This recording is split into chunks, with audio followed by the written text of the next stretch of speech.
Assalamualaikum warahmatullahi wabarakatuh. Halo teman-teman, hari ini saya akan melakukan percobaan praktikum sederhana, yaitu percobaan laju reaksi dengan menunjukkan konsentrasi asam cuka terhadap telur. Seperti yang kita ketahui, laju reaksi adalah cabang ilmu kimia yang mempelajari kecepatan reaksi yang dinyatakan sebagai perubahan konsentrasi zat reaksi atau produk reaksi tiap satuan waktu. Adapun faktor-faktor yang mempengaruhi laju reaksi, yang pertama yaitu ada suhu, kedua katalisator, ketiga konsentrasi, dan keempat tekanan. Tujuan praktikum ini untuk menunjukkan faktor-faktor yang mempengaruhi laju reaksi dari segi konsentrasi. Jadi di dalam praktikum ini, apakah benar nantinya semakin besar konsentrasi, apakah semakin besar laju reaksinya? Mari simak video saya berikut ini.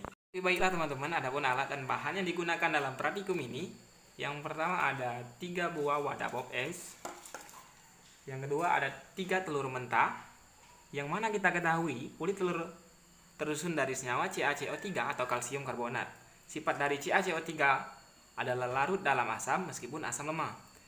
Kemudian ada 3 buah asam cuka yang berisi 150 ml, yang mana kita ketahui juga asam cuka adalah asam lemah yang memiliki nama kimia asam asetat atau CH3COOH. Kemudian yang terakhir ada air atau H2O.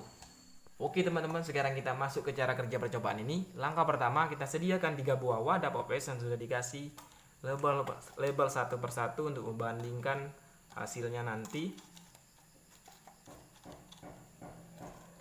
Langkah kedua, wadah pertama kita isi air sebanyak 100 ml dan ditambahkan asam cuka sebanyak 50 ml. Untuk wadah kedua, kita masukkan asam cuka sebanyak 150 ml. Untuk wadah ketiga, kita isi asam cuka sebanyak 250 ml.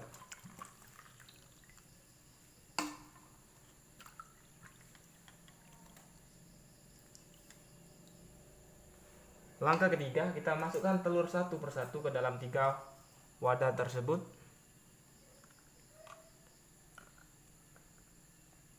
Langkah keempat, diamatin dan dibandingkan apa yang terjadi pada ketiga wadah tersebut dengan variasi jumlah asam cuka yang berbeda yang diberikan ke dalam wadah tersebut. Mari kita amati wadah mana yang lebih cepat laju reaksinya dari segi konsentrasi tiap satuan waktu.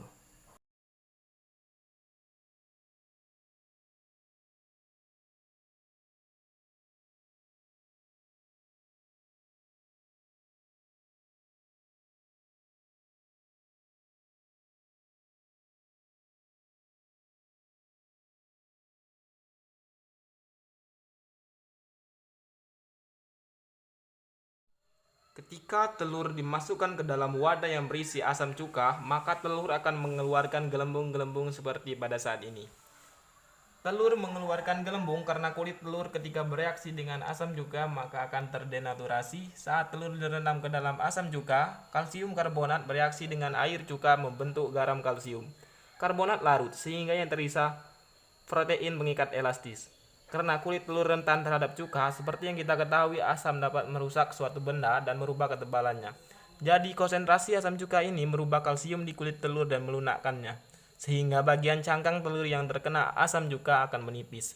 Karena cuka dikategorikan dalam zat-zat asam, berarti cuka memiliki kemampuan untuk merusak beberapa zat, seperti kalsium yang berada di kulit telur.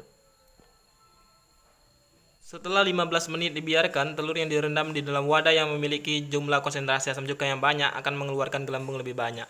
Sedangkan yang sedikit jumlah konsentrasinya akan mengeluarkan gelembung sedikit.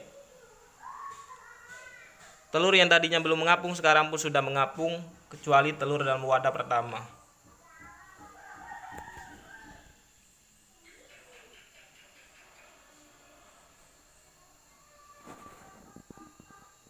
Kita amati terus kulit telur yang mana yang akan cepat melupas.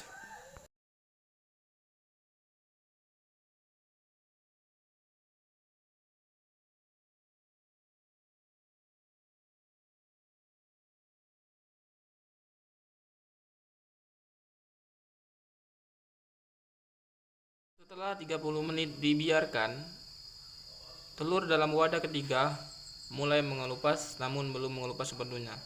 Begitu juga di wadah kedua. Dan wadah pertama tidak ada pengelupasan sama sekali.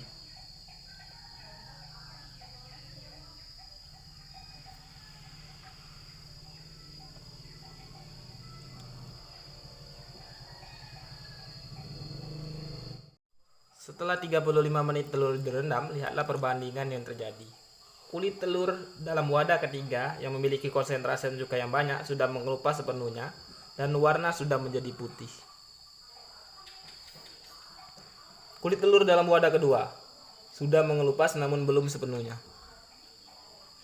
Untuk wadah pertama, kulit telur pun belum sama sekali mengelupas.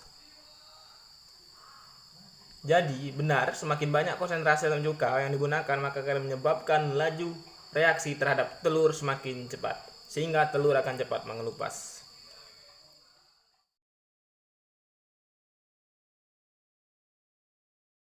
Setelah kulit telur mengelupas, kita lihat apa yang terjadi terhadap telurnya selama 35 menit.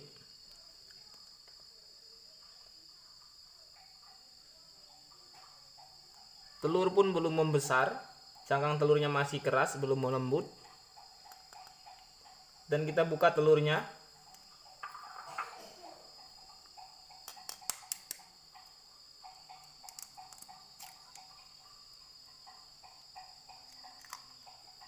Isi telurnya pun masih seperti telur biasa. Jadi konsentrasi ini hanya mempengaruhi kulit telurnya saja, tidak ke dalam telurnya.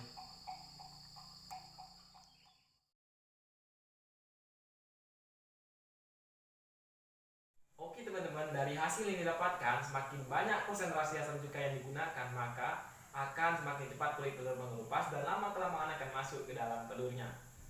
Telur yang cepat melunak adalah telur yang diberi air cuka yang lebih banyak. Karena cuka dikategorikan dalam zat asam, berarti cuka memiliki kemampuan untuk merusak beberapa zat, seperti kalsium, yaitu komponen utama penyusun telur. Reaksi kimia akan berlangsung lebih cepat atau laju reaksi semakin besar jika konsentrasi zat yang bereaksi semakin besar. Hal ini disebabkan semakin besar konsentrasi reaksi, maka semakin banyak partikel-partikel zat yang bereaksi. Dengan demikian, reaksi akan berlangsung dengan cepat.